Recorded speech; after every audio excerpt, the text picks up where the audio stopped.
Ahoy and welcome to On the Volley OTV. This is Geordieland 1892. Newcastle went on their travels yesterday. They went down to play Watford at Vicarage Road. And to be honest, it was a fantastic performance, apart from the finishing. They did everything right, really, apart from the finishing. They had so many chances, it was just unbelievable. I think it's probably the best match that I've seen in a very long time. The best performance anyway. If we could only have just finished yesterday, it would have been our first 3 points of the season. Like I say, it was played at a hell of a speed, a hell of a pace, and right from the start. I mean, at the very start of the game, actually, Watford came out, looked quite sharp and looked quite lively in the first 2 to 3 minutes. I think it was Dennis for Watford who had 2 shots on goal. He had a double shot. Carl Darlow making 2 very good saves. He saves the first shot from Dennis, and it kind of rebounds back out to him. He has another crack at it, and Darlow's equal to it. So, it was a bit scary at first, thinking, oh, here we go again. But Newcastle, all of a sudden, just really picked themselves up after that. And it was all Newcastle, really, in the first half. It was unbelievable. Now, Sean Longstaff had a very good game yesterday, and he had a few chances yesterday. 2 chances that he had in the game were long range shots. The ball coming out to him on the kind of 18-yard box area, and they were long strikes. He hit them both like over and one wide. I think he should have done better on the second one. He should have hit the target at least. But just after that, Newcastle get a corner, and Alan St-Maximin picks up the ball there, and he kind of trots in. He squares it to Longstaff, who's on the edge of the 18-yard box, and he hits this absolutely fantastic shot, and it curls right into the top corner. Absolutely brilliant hit. It was curling away from the keeper all the time. Foster, the Watford goalkeeper, did get a fingers to it, but it was curling out all the way, and it beautifully just lodged in the top corner.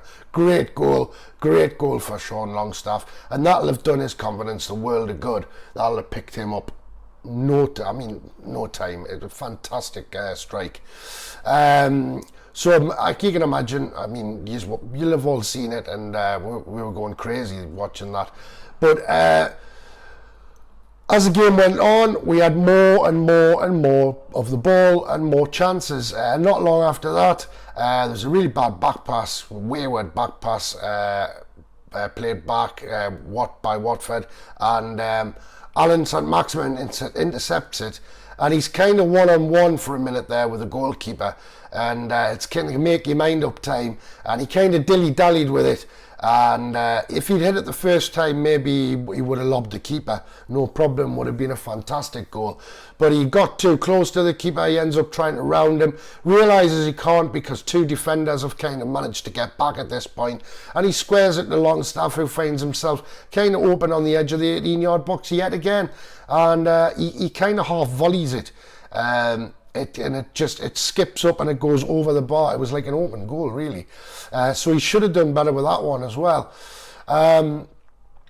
Pretty much Watford had a few chances in the first half. Darlow made a few comfortable saves.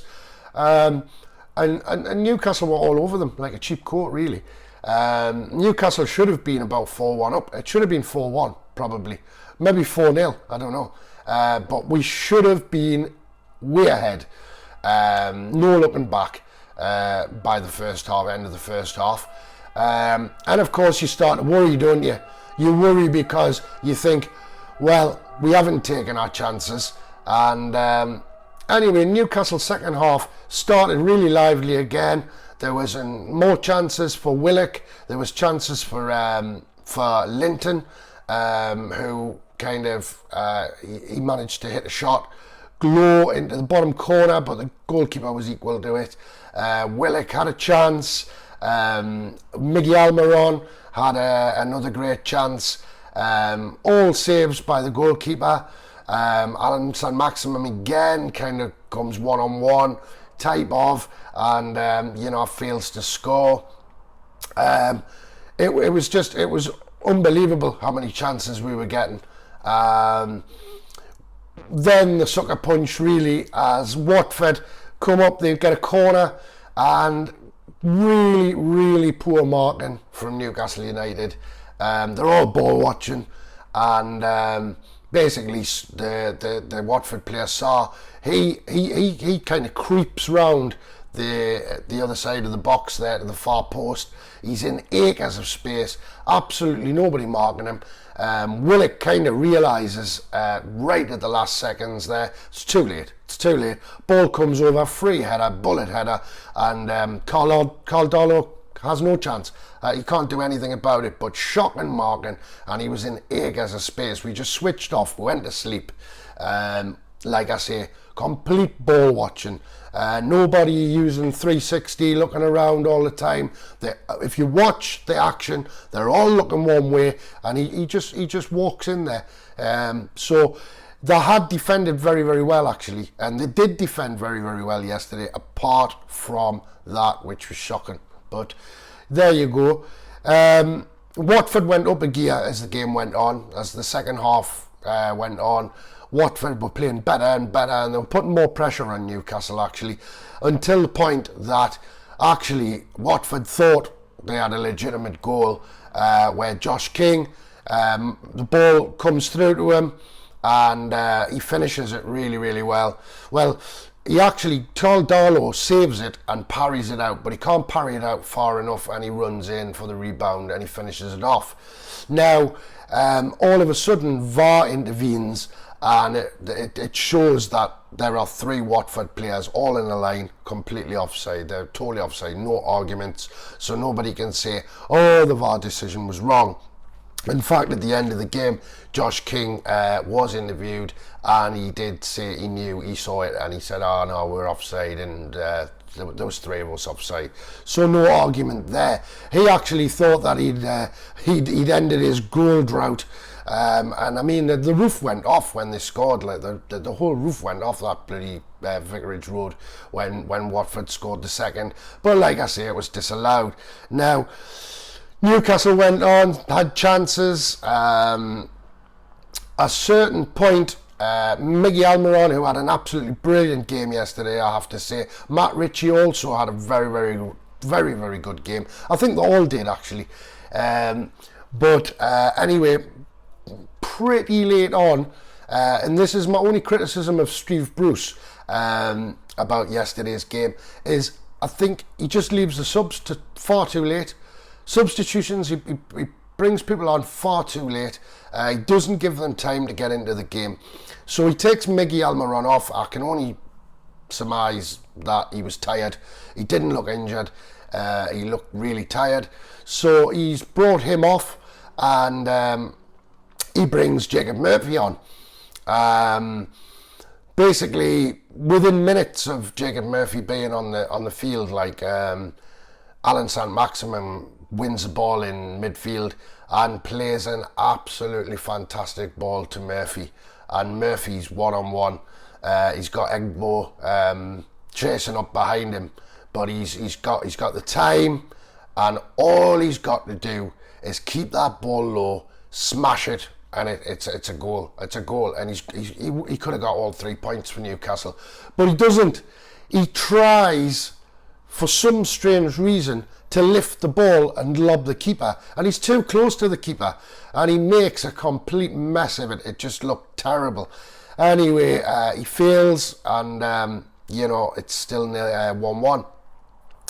Absolutely terrible. I don't know what he was thinking, you know what I mean? I just don't know what he was thinking. But maybe his mind wasn't on it. He wasn't in the right frame of mind. He'd just come on. He's probably not even warmed up properly, you know what I mean? But there you go. Willock comes off and he brings finally Dwight Gale on, but he brings him on with 8 minutes to go, plus stoppage time. But you know, come on, Dwight Gale, he's not gonna do much in 8 minutes. You know what I mean? You've got to give him more than that, Steve Bruce. You've got to give him more time than that. He did look to be, you know, well, he's a striker, and he looked to be in the right places. He didn't get enough time, he didn't get enough of the ball, but he did look to be hunting in the right places. Now, in the next game, if I was Steve Bruce, I would sit up and listen, and I would play Dwight Gale. And at least if you're not going to play him from the start, bloody play him for the last 20 minutes instead of bringing him on for 8 minutes. He's never going to get into the game. He's never going to get into the game. He's never going to get the chances. You know what I mean? But if he brought Dwight Gale on a bit earlier in that game, I think that Dwight Gale would have got a couple of goals, to be fair. I think so, honestly. So, like I say, it was danger at both ends. It was 10 minutes. It was just like crazy. It was really nerve-wracking. But anyway, final whistle goes, and you know, Newcastle United are still looking for their first 3 points of the Premiership season, the Premier season. In reality, Newcastle were far the better team. They had far more chances, and if they had just bagged the chances in the first half, they would have been flying, and they would have had 3 points at the end of that game, no doubt. They have to learn from this.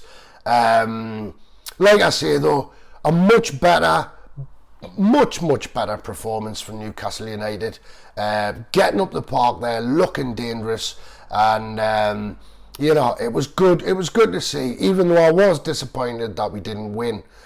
So the next game that we have is the next game coming up. We'll be going away to Molineux to play Wolverhampton Wanderers. You know, they're kind of hot and cold at the moment. But if they can play like they did yesterday against Wolves, and honestly, if they've got their finishing boots on, if they can finish off the moves like what they had yesterday, honestly, we shouldn't have a problem. We shouldn't have a problem. Let's just hope for more of the same. I'm really hoping for more of the same against Wolves, but who knows? Like I say, everybody I thought played really well yesterday. I can't think of anybody who really had a bad game, to be fair. So anyway, that was Geordie Land 1892 talking about the Watford Newcastle game yesterday.